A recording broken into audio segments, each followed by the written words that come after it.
ये कहानी एक सच्ची घटना पर आधारित है जहां हमें 3 लोगों के रियल लाइफ इंसिडेंट के बारे में बताया गया है। ये कहानी आपको जिंदगी में बुरे हालातों से लड़ना सिखाएगी। इस कहानी में हमें बताया गया है कि कैसे 3 लोगों ने 34 दिनों तक खुद को समुद्र में जिंदा रखा। मूवी स्टार्ट होती है 1942 में, जब जापान ने अमेरिका के पॉल हार्बर पर अटैक कर दिया था। इसलिए अब अमेरिका भी जापान से बदला लेना चाहता है। तो अमेरिका अपने कुछ एयरक्राफ्ट्स को साउथ पैसिफिक में भेज देते हैं, जहां पर जापानीज सबमरीन होती हैं। दरअसल इनका अब ये प्लान होता है कि इन सबको जापानीज सबमरीन पर अटैक करना है, इसलिए ये सब अब उनको खत्म करने के लिए उड़ जाते हैं। इसी बीच इन सभी में एक एयरक्राफ्ट होता है जिसमें 3 लोग होते हैं, जिनका नाम हैरोल्ड, टोनी और जीन होता है। अब जब ये तीनों अपना मिशन पूरा करके वापस आ रहे थे, तब ये अपना रास्ता भटक जाते हैं। अब हैरोल्ड, जो इस प्लेन का पायलट होता है, वो जीन से कहता है कि तुम रेडियो से संपर्क करो। लेकिन जब जीन रेडियो से संपर्क करता है तो उसे सिग्नल ना मिलने पर आवाज साफ नहीं आ रही होती। यहाँ इनके सामने एक प्रॉब्लम और भी होती है कि इनका अब फ्यूल खत्म होने वाला होता है। इसलिए हैरोल्ड जीन से कहता है कि तुम दोबारा से रेडियो पर संपर्क करो।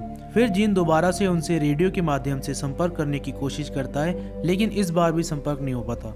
अब धीरे धीरे इनके प्लेन का फ्यूल भी खत्म होने वाला होता है। इसलिए पायलट हैरोल्ड यहाँ इमरजेंसी लैंडिंग करने के लिए कहता है, क्योंकि इनके पास कोई दूसरा ऑप्शन भी नहीं होता।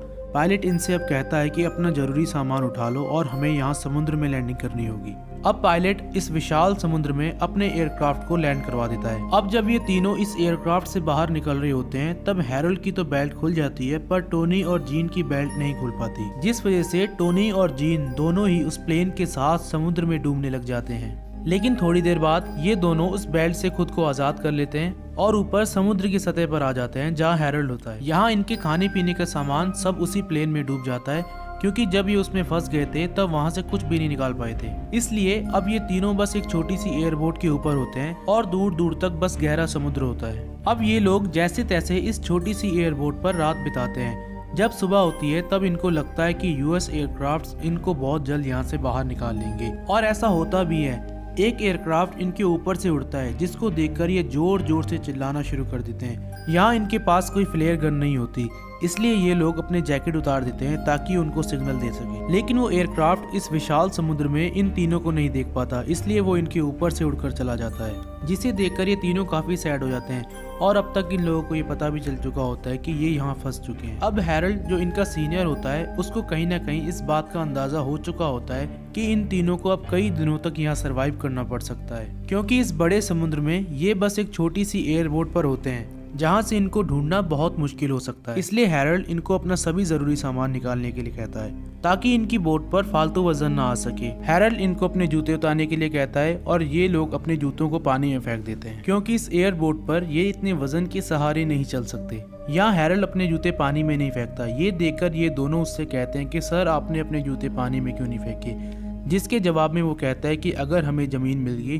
तो वहाँ हमें चलना होगा, इसलिए हमें एक जोड़ी बचाकर रखनी होगी। अब जब रात होती है तब ये लोग और भी ज्यादा परेशान होते हैं, क्योंकि ये एयरबोट बहुत छोटी होती है, इसलिए इनको सोने में काफी परेशानी हो रही होती है। इसलिए ये लोग आपस में सलाह करते हैं कि एक टाइम पर इस बोट में सिर्फ एक ही आदमी सोएगा, बाकी 2 तब तक बैठकर रात बिताएंगे। अब हैरोल्ड को पता होता है कि उसे अब कई दिनों तक बिना पानी के रहना होगा, इसलिए वो खुद का ही पेशाब अपने जूते में स्टोर करके पीने लग जाता है। अगली सुबह हैरोल्ड इनको बताता है कि इस समय जहाँ पर ये हैं, वहाँ से इनसे हवाई 1900 माइल्स दूर है, और दूसरी तरफ इनके पीछे साउथ अमेरिका इनसे 6000 माइल्स दूर है। यानी अब ये इस समुद्र में फंस चुके हैं। अगर हम यहाँ से धीरे धीरे भी आगे बढ़ते रहे तो हम कुछ हफ्तों में वहाँ तक पहुँच जाएंगे। ये सुनकर टोनी कहता है कि कुछ हफ्तों में, इतने दिनों में तो हम भूख और प्यास से मर जाएंगे। इसलिए इनको लगता है कि इनको अब जल्दी खाने पीने का बंदोबस्त करना होगा। अब यहाँ इनके पास जो सामान होता है, ये लोग उसकी मदद लेना शुरू कर देते हैं। जैसे इनके पास एक गन होती है, ये लोग उस गन की मैगजीन के स्प्रिंग से मछली पकड़ने का एक कांटा तैयार करते हैं। फिर ये लोग उस कांटे को पानी में फेंकते हैं और मछली पकड़ना शुरू कर देते हैं। जब एक मछली इनके कांटे में फंसती है तो ये लोग उसे ऊपर खींचना शुरू कर देते हैं, पर वो रस्सी बीच में टूट जाती है, जिस वजह से कांटा भी मछली के साथ पानी में चला जाता है। अब यहाँ दोपहर में बहुत गर्मी होती है और ये तीनों काफी परेशान हो रहे होते हैं। जब जीन से गर्मी बर्दाश्त नहीं होती तो वो समुद्र में नहाने के लिए चला जाता है, लेकिन जब हैरोल्ड उसे कहता है कि इस समुद्र में शार्क भी हो सकती है, तो जीन डर के मारे जल्दी से अपनी बोट पर आ जाता है। अब इनको समुद्र में सरवाइव करते हुए आज पूरे 5 दिन हो चुके होते हैं। इन 5 दिनों में इन्होंने ना तो खाना खाया होता है और ना ही पानी की एक बूंद पी होती है, जिस वजह से अब इनमें बहुत वीकनेस आ चुकी होती है। इसी बीच हैरोल्ड को अचानक से ख्याल आता है कि उसके पास एक पेंसिल है और अब वो उस पेंसिल को निकालता है, जिसके बाद वो यहाँ इस एयरबोट पर एक नक्शा बनाता है। अब जब नक्शा बनकर तैयार हो जाता है तब हैरल्ड इनसे कहता है कि हमें बोट को हवा के साथ चलने से रोकना होगा। फिर इनके पास जो सामान होता है उससे ये एक लंगर बनाते हैं, जिससे इनकी बोट एक जगह पर स्टेबल हो जाएगी। फिर ये उस लंगर को पानी में डालेंगे और जब ये पानी से निकालेंगे तब ये उस डायरेक्शन में जा पाएंगे जहाँ पर हवा चल रही होगी। ऐसा करने से अब ये लोग उस तरफ जा सकते हैं जिस तरफ ये जाना चाहते हैं। ऐसा करने के बाद ये लोग यहाँ प्रेयर करते हैं। हैरल्ड प्रेयर करता है और कहता है कि इस समुद्र में जितनी भी बोट्स हैं उन सब की रक्षा करना, और उन्हीं बोट्स में एक बोट मेरी भी है, तो आप मेरी बोट की भी रक्षा करना। जीन कहता है कि हमने जिंदगी में सभी काम अच्छे ही नहीं किए, लेकिन इस समय हमें आपकी मदद की ज़रूरत है। टोनी कहता है कि हमें इस समय सबसे ज़्यादा पानी की ज़रूरत है, इसलिए मैं आज ये प्रेयर करता हूँ कि प्लीज़ आप आज बारिश करवा दीजिए। फिर ये लोग यहाँ बारिश का बहुत देर तक इंतज़ार करते हैं, लेकिन काफ़ी देर तक इंतज़ार करने के बाद यहाँ बारिश नहीं होती, जिससे टोनी यहाँ निराश हो जाता है। फिर जीन उसे समझाता है कि तुम ईश्वर को थोड़ा वक्त दो। अब थोड़ी देर बाद यहाँ फिर से रात हो जाती है और आज सच में बारिश होने लग जाती है। ये देखकर ये तीनों बहुत खुश होते हैं, क्योंकि आज इन्होंने बहुत दिनों बाद फिर से पानी पिया होता है, जिसके बाद ये यहाँ काफ़ी सारा पानी पीते हैं। अगली सुबह जीन मछली पकड़ रहा होता है, पर वो बहुत दिनों से एक भी मछली नहीं पकड़ पाया होता, इसलिए अब वो बहुत दुखी हो चुका होता है। फिर उसके पास एक चक्कू होता है जिसे वो पानी में मारना शुरू कर देता है। ये देखकर हैरल्ड उसे कहता है कि तुम चक्कू को एयरबोट से दूर रखो, क्योंकि एक यही चीज है जो एयरबोट में छेद कर सकती है। लेकिन वो हैरल्ड की बात नहीं मानता, वो चक्कू को पानी में मारता रहता है। पानी में काफी देर चक्कू मारने के बाद अब वो एकदम यहाँ रुक जाता है, क्योंकि उसे यहाँ लगने लगता है कि उसने अपनी एयरबोट पर चक्कू मार लिया है। अब जीन घबराते हुए हैरल्ड को बताता है कि शायद मैंने ये चक्कू अपनी बोट में घुसा दिया है। हैरल्ड उसे कहता है कि इस चक्कू को बाहर मत निकालना, नहीं तो हम सब डूब जाएंगे। अब जीन यहाँ महसूस करता है कि उसने ये चक्कू अपनी बोट में नहीं बल्कि एक शार्क के बच्चे के पेट में मारा है। फिर जीन उस शार्क के बच्चे को ऊपर खींचने की कोशिश करता है। अब हैरल्ड और टोनी भी इसकी मदद करते हैं, जिसके बाद ये तीनों उस शार्क को अपनी बोट के ऊपर ले लेते हैं। अब कई दिनों बाद इनके हाथ एक मछली आई है। फिर ये अपने चक्कू से उसका पेट चीरकर उसको खाना शुरू कर देते हैं। अब ये सब इस शार्क को खाने के बाद बहुत खुश होते हैं, क्योंकि जब से ये लोग यहाँ फंसे हैं इन्होंने पहली बार कुछ खाया होता है। अब ये लोग यहाँ आपस में बातें करना शुरू कर देते हैं। हैरल्ड इनको बताता है कि अब जब मैं अपने घर जाऊंगा तो मेरी वाइफ मुझसे बहुत नाराज होगी। फिर हैरल्ड इन दोनों से पूछता है कि क्या तुम दोनों की शादी हो चुकी है। दरअसल ये तीनों पहले से एक दूसरे को पर्सनली नहीं जानते होते। टोनी कहता है कि मेरी शादी तो नहीं हुई, पर मेरी एक गर्लफ्रेंड है। जीन कहता है कि ना तो मेरी शादी हुई है और ना मेरी गर्लफ्रेंड है। ये सुनकर टोनी जीन से कहता है कि जब तुम वापस जाओगे तो मेरी बहन को डेट कर लेना, वो बहुत खूबसूरत है। फिर थोड़ी देर बाद यहाँ रात होती है। जीन अपना हाथ पानी में डालकर सो रहा होता है, तभी एक शार्क उसके हाथ पर हमला कर देती है, जिसकी वजह से उसका हाथ काफी जख्मी हो जाता है। 15वें दिन की सुबह टोनी के हाथ में एक गन होती है और तभी जीन उसे धीरे से कहता है कि मुझे ये गन दो और तुम बिल्कुल आवाज मत करना।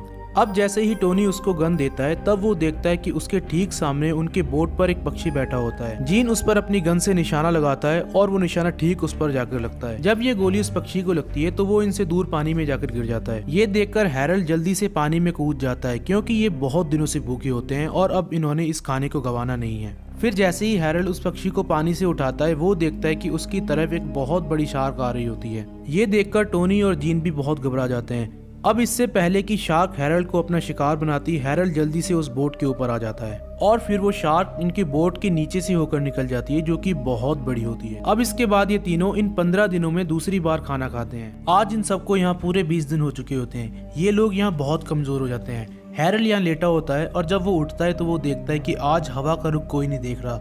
ये देखकर हैरल्ड इन दोनों पर गुस्सा करता है और इन दोनों को डांटने लग जाता है। फिर जीन उठता है और हैरल्ड से कहता है कि यहाँ देखने के लिए कुछ भी नहीं है और आज वैसे भी 20वां दिन है, अब तक हमें वहाँ पहुँच जाना चाहिए था। तुमने जो आइलैंड बताया था वो कहाँ है? हैरल्ड कहता है कि मैंने जिस आइलैंड के बारे में बताया था वो सिर्फ मेरा एक अंदाजा था। ये सुनकर जीन और टोनी दोनों हैरान हो जाते हैं, क्योंकि अब तक उन दोनों को ये लगता था कि हैरल्ड को इनकी लोकेशन का पता है, लेकिन वो तो बस हैरल्ड का एक अंदाजा था। फिर जीन हैरल्ड पर गुस्सा करता है। वो कहता है कि हम तुम्हारी वजह से इतने दिनों से यहाँ फंसे हुए हैं। ये सुनने के बाद हैरल्ड अपनी गलती को एक्सेप्ट करता है। वो कहता है कि जब मैं प्लेन चला रहा था तब मुझे कुछ सेकंड्स के लिए नींद आ गई थी और जब मेरी आंख खुली तब हम आउट ऑफ रेंज हो गए थे। यानी इन सब के पीछे सिर्फ हैरल्ड की गलती थी और वो यहाँ इनसे माफी भी मांगता है। अब हैरल्ड उठता है और अपनी लाइफ जैकेट को उठाता है जिस पर उसने नक्शा बनाया था। वो कहता है कि अब यही हमें घर लेकर जाएगा।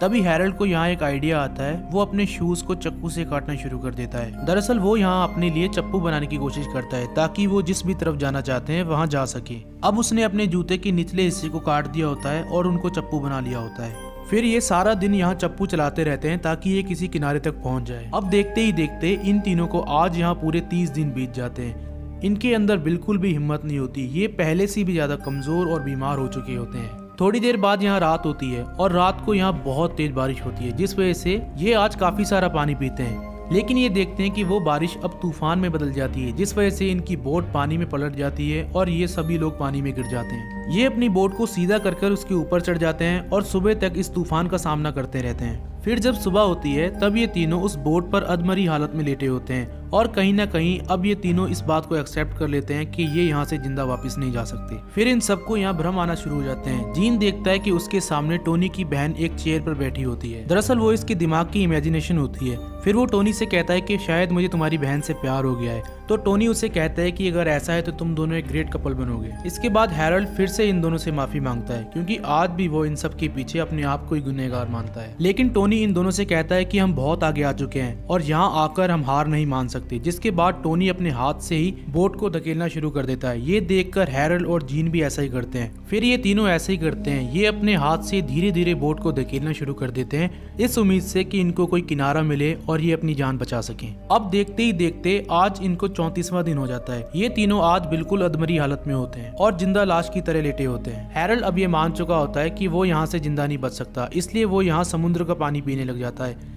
लेकिन उसके सामने जीन लेटा होता है। वो एकदम से खड़ा होता है और वो कहता है कि मुझे सामने कुछ नजर आ रहा है। फिर जब ये तीनों वहाँ देखते हैं तो वहाँ सच में एक आइलैंड होता है। ये देखकर इनकी खुशी का ठिकाना नहीं होता। ये बहुत खुश होते हैं और एक दूसरे को गले लगाते हैं। जीन ऊपर आसमान में देखकर ईश्वर को थैंक यू बोलता है। अब तक ये तीनों सिर्फ जिंदा लाश की तरह थे, लेकिन अब इनमें एक अलग ही एनर्जी आ जाती है। ये तीनों बड़ी तेजी से अपने हाथों से अपनी बोट को किनारे की तरफ धकेलना शुरू कर देते हैं। अब फाइनली 34 दिनों बाद ये पहली बार धरती पर कदम रखते हैं। ये देखते हैं कि इनके सामने एक घर होता है, उसको देखकर ये एक सुकून की सांस लेते हैं और उस तरफ बढ़ना शुरू कर देते हैं। इस मूवी के एंड में हमें दिखाया जाता है कि ये तीनों 34 दिनों के इस मुश्किल सफर को पार करने के बाद फूका फूका नाम के एक बीच पर पहुंच जाते हैं।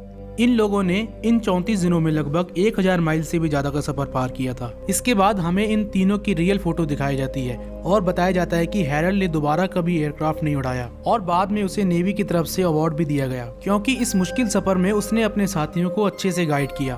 टोनी ने अपना करियर नेवी में ही जारी रखा। जीन ने भी रेडियो मैन बनकर अपना करियर जारी रखा और आगे चलकर उसने टोनी के सिस्टर के साथ शादी कर ली। इसी के साथ ये मूवी यहाँ खत्म हो जाती है।